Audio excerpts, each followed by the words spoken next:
Salut les pirates, c'est vendredi et vendredi c'est le retour des lives. Tous les vendredis à 19h, le live des pirates. Vous me posez toutes vos questions, vous venez raconter les bonnes nouvelles de la semaine, vous donnez la grinta aux autres pirates, vous venez chercher la grinta. On se donne l'énergie pour le week-end et ça c'est bon, c'est ça la team, c'est ça la famille des pirates. Pourquoi vous réussissez à récupérer votre conjoint quand vous êtes ensemble depuis 5, 10, 15, 20 ans et que tout d'un coup votre conjoint vous dit je vous aime plus, c'est que vous avez compris que souvent c'est une crise existentielle dont il s'agit et qu'il y a une des méthodes ou des méthodes pour y arriver qui va passer par un travail sur vous. Et chaque semaine je vous sors une formation pour vous aider à récupérer votre conjoint. Cette semaine on va parler de la réconciliation dans le live de ce soir. Comment se fait la réconciliation pendant toute la phase d'alarme, c'est fini, je ne reviendrai pas, on se crée que des messages, on se parle que pour les enfants, on ne fait rien ensemble, il ne faut pas que les enfants croient qu'eux. Et puis il va y avoir une réconciliation qui va se mettre en place et vous allez pouvoir aborder la première phase plateau, puis les retrouvailles, puis avec le point d'inflexion, etc. Vous avez tous les 120 formations qui sont en descriptif de cette vidéo là juste dessous. Vous avez le groupe Facebook qui est sous le catalogue de formations aussi en descriptif de cette vidéo. Vous avez tout ce qu'il vous faut et bien sûr le Telegram qui est là pour vous aider aussi à récupérer votre conjoint. Sur le groupe Telegram, tous les jours, je vous donne des audios pour vous booster, des mèmes, des vidéos que les autres pirates m'envoient. On est une team. Hein. Les formations vous permettent de récupérer votre conjoint et la team des pirates vous aide à mettre en application ce que vous apprenez dans les formations. Et c'est pour ça que ça fonctionne. S'il n'y avait pas cette team et cette famille, eh bien, les résultats seraient là, évidemment, comme avant, mais ce serait juste plus long. Alors aujourd'hui, on va parler d'un témoignage. Je cherchais mon témoignage à côté de moi. Que j'ai trouvé sur internet. Quand je suis entré dans la cinquantaine, je suis devenu invisible aux hommes, aux yeux des hommes, pardon. Voilà ce que je ne m'attendais pas à ressentir. Alors on y va. Je n'ai rien remarqué au début. Ce n'est pas comme si j'avais déjà fait tourner des milliers de têtes. Voilà, donc c'est une femme, somme toute, normale, qui fait tout. Voilà, quand on a entre 20 et 30 ans, quand on est une femme, eh bien, les hommes nous regardent, quel que l'on soit. Voilà, c'est la nature. Hein, les hommes aiment bien regarder les femmes. Et puis là, elle s'aperçoit que, tout d'un coup, eh bien, les hommes ne se retournent plus vers elle. Relativement attirante, je ne me suis jamais démarqué de la manière de rendre les gens fous de moi ou mal à l'aise. Oui, on n'en est pas à rendre les gens fous de vous. Hein. Vous savez, les hommes qui regardent les femmes comme ça, qui passent, qui sont d'ailleurs souvent déplacés et lourds. Hein. Les hommes sont lourds là-dessus, qui font une petite remarque, etc. C'est pas qu'ils tombent amoureux de vous. Hein. C'est souvent un jeu. Mais effectivement, si on le croit, une fois que les hommes ne prennent plus la tête, plus le temps de tourner la tête et de faire ces remarques graveleuses, pas très malines, eh bien ça peut faire mal à une femme et faire rentrer aussi en crise existentielle. J'étais attirante et pour recueillir des sourires et des regards. Voilà, donc vous savez que c'est la loi du genre, hein, jusqu'à 20-30 ans, ben les femmes attirent les hommes et puis ensuite ça commence à être moins le cas entre 30 et 40 et puis comme dit cette personne-là, on s'aperçoit un jour qu'à la cinquantaine, c'est injuste comme ça, mais on ne nous remarque plus. J'ai commencé à devoir dire bonjour à la caisse pour attirer l'attention du caissier. Ouais, ça c'est dur pour une femme.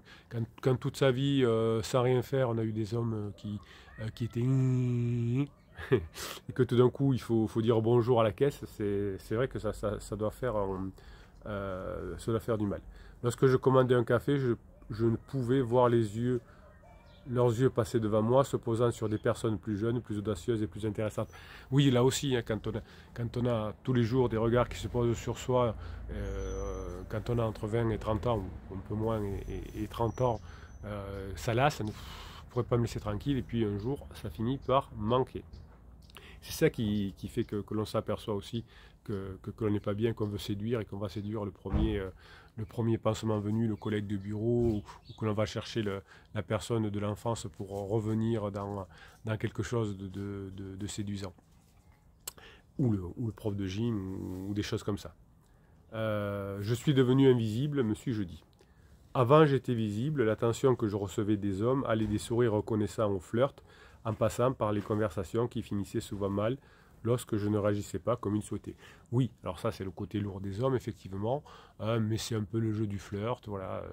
Je te taquine, tu fais semblant de ne pas être d'accord et on se quitte bon ami, et la plupart du temps ça se passe bien. Des fois les femmes sont un peu trop sèches pour repousser, les hommes le prennent mal, et souvent les hommes sont trop lourds et ça dure un peu trop longtemps. Voilà, c'est comme ça. Mais quand ce jeu de séduction s'arrête autour de la cinquantaine, ça peut amener une femme en crise existentielle, évidemment. Cela pouvait être agréable jusqu'à ce que ce ne soit plus le cas. Difficile à dire. Il était difficile de voir la ligne tant qu'elle n'avait pas été franchie. Certains hommes ont flirté et c'était agréable et amusant. D'autres m'ont juste donné la chair de poule. Oui, voilà, ça c'est la nature humaine. Il y a des êtres humains, des hommes et des femmes qui sont plus agréables que d'autres, plus stylés, on va dire, plus éduqués. Et certains hommes, effectivement, comme certaines femmes aussi, manquent d'éducation, soit dans la façon de repousser, soit dans la façon de demander.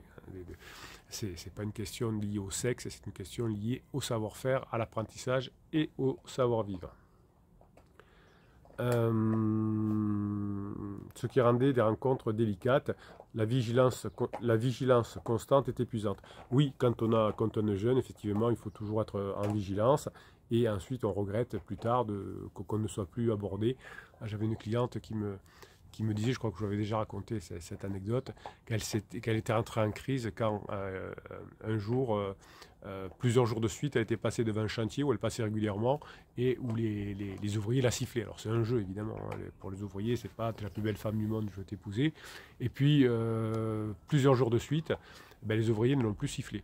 Alors pourquoi on ne sait pas, eh bien ça l'a fait rentrer en crise existentielle. Je voulais simplement vaquer à mes occupations à l'époque, sans me faire accoster par des hommes qui vous font comprendre que vous devriez être reconnaissant quand ils daignent vous remarquer. Oui, ça c'est pas très malin de la part des hommes, qui sont un peu bourrins, hein, c'est des hommes binaires comme on dit. Tapez femme cinquantaine et invisible sur Google et vous obtiendrez deux types de résultats. Le premier vous dira que oui, c'est vrai, les femmes cessent d'être remarquées à l'âge mûr.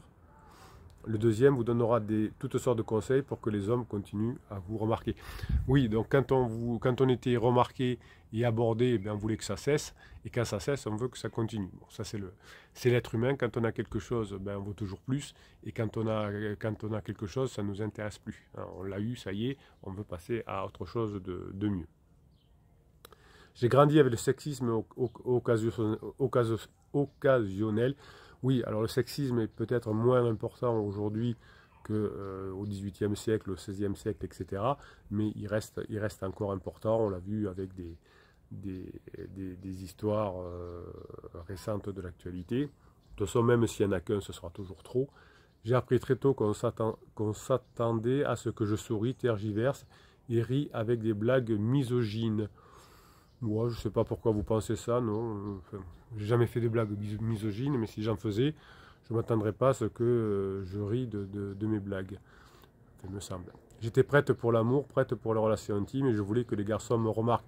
Oui, alors ça, c'est un truc féminin aussi quand on est ado. On a envie que les hommes nous remarquent pour avoir confiance en soi. Mais pour être vu, je devais endurer la cruauté masculine. Moi, ça me gêne quand on dit les hommes sont cruels, les femmes sont fragiles ou je sais pas quoi.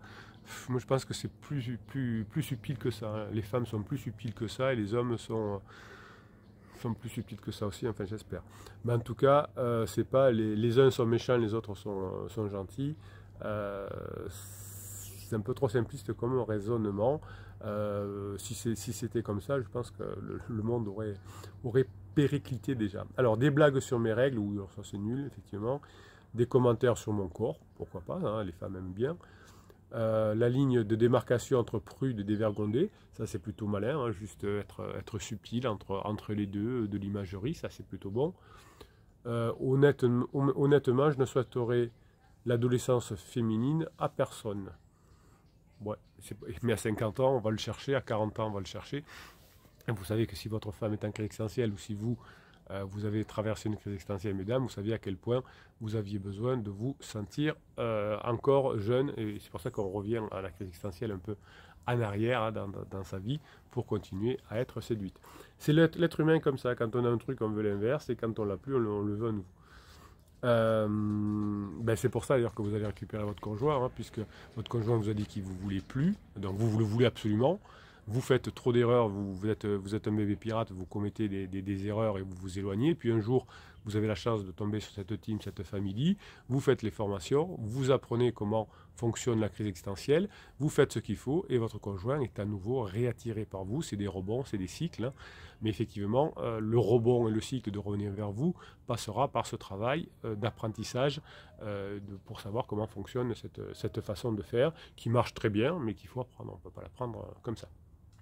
C'est tellement épuisant d'être une femme dans ce monde.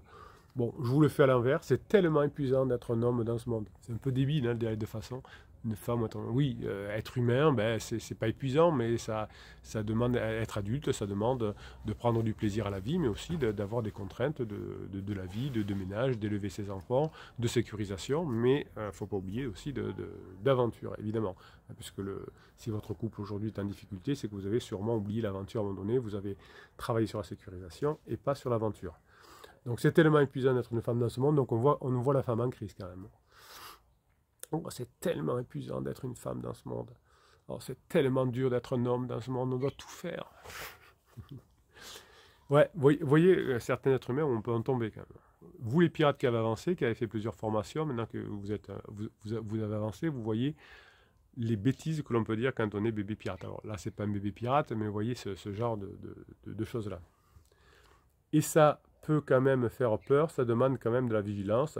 Je n'ai plus l'impression d'être constamment jugé, c'est un immense soulagement. Bon, moi j'ai jamais eu l'impression d'être constamment jugé toute la journée. Mettez-moi en commentaire, mesdames ou messieurs, si vous avez l'impression d'être jugé toute la journée. Ça c'est ce qu'on appelle, madame, un effet spotlight en psycho. C'est-à-dire que l'on croit que l'on est un peu le centre du monde et qu'on nous regarde. Quand on rentre dans une pièce, on a l'impression que tout le monde nous regarde, alors qu'en fait pas du tout, on s'en fout de nous, à moins d'être habillé avec un poulet sur la tête, je ne sais pas, mais on ne va pas nous regarder plus que ça. Donc le fait, je n'ai plus l'impression d'être constamment jugé. Vous savez, les êtres humains ne pensent qu'à eux, madame. C'est pas, on ne juge pas, enfin les êtres humains en général, alors il y a des exceptions, il y a des personnes qui sont pathologiquement atteintes, mais c'est la plupart des êtres humains, ça ne fonctionne pas comme ça. Alors, j'ai tellement plus d'espace dans ma tête. Ouais, ça sent la crise existentielle. Hein. Je veux être libre. Les opinions des autres sont devenues moins importantes avec le temps en général, mais lorsqu'on ne vous surveille pas, vous avez plus d'espace pour observer.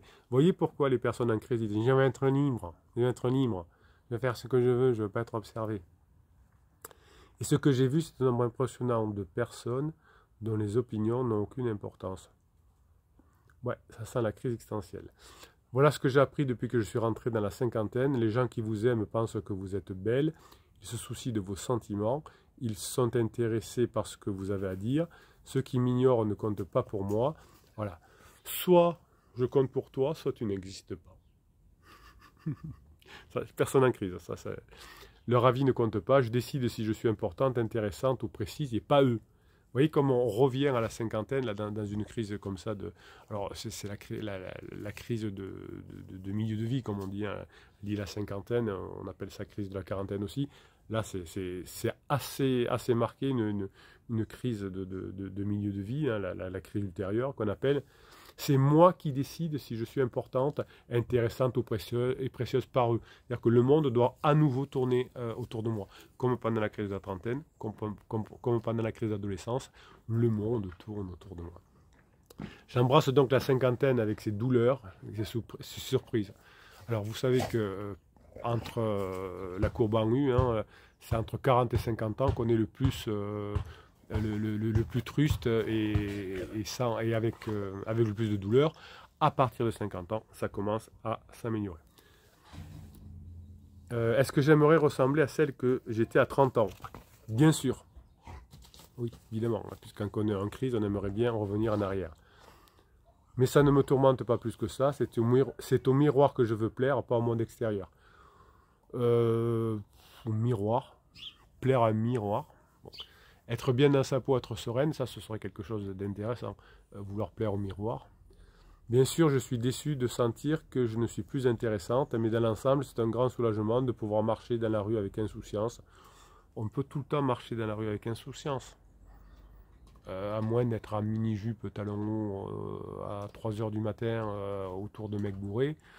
Si on se marche dans la rue dans une tenue correcte et sans... enfin, je sais pas. Moi, je vois, je sais pas, mais peut-être que je suis à côté de la plaque, mais dites-moi en commentaire, est-ce que vous avez l'impression que vous ne pouvez pas marcher dans la rue avec insouciance? Peut-être, je me trompe peut-être. Je ne me suis pas préparé à une attention autant indésirable. Personne n'envahit plus mon espace personnel. Bon, ben vous voyez ce que ressent une femme en crise existentielle. Alors, j'essaierai de vous trouver un commentaire d'homme. Vous avez des témoignages de personnes qui ont été données en crise, etc. Vous les avez dans plusieurs vidéos. Celle-ci, elle vient d'Internet. Je ne sais pas comment s'appelle cette femme, mais vous voyez qu'un peu tout est mélangé dans sa tête, qu'elle a envie, qu'elle n'a pas envie, que maintenant, il n'y a que moi qui compte, etc. Il n'y a pas eu encore cette notion de sérénité, de détachement, etc. On est resté dans ce témoignage sur le physique, et c'est souvent le cas dans la crise existentielle, où pour les hommes, on veut rajeunir avec des signes extérieurs de, entre guillemets, de richesse, la voiture, je vais à la salle de gym, etc. Et pour les femmes, la salle de gym un peu, mais aussi la chirurgie esthétique, ou la chirurgie esthétique en général, pour revenir en arrière. Vous voyez que ce regard de l'homme sur la femme est important au moment de la crise existentielle. Quand une femme se sent moins regardée à l'extérieur et que vous, messieurs, vous n'avez pas dit suffisamment à votre femme qu'elle est belle, eh bien, ça peut être un des déclencheurs de la crise existentielle. On reparlera de tout ça, peut-être ce soir dans le live à 19 h. En tout cas, pour la formation sur la réconciliation, si vous avez loupé des étapes, si vous n'avez pas dit à votre femme qu'elle était assez belle, vous n'avez pas dit à votre mari que vous l'avez admiré suffisamment, qu'il s'est éloigné, eh bien, avec cette formation sur sur le fait de se réconcilier, sur la réconciliation, eh bien, vous allez pouvoir passer une première étape pour la phase des retrouvailles. Et ça vaut son pesant de camembert. Bruno, arrête. Allez, on se retrouve à 19 h pour le live. Je vous kiffe mes pirates. Passez la journée que vous méritez.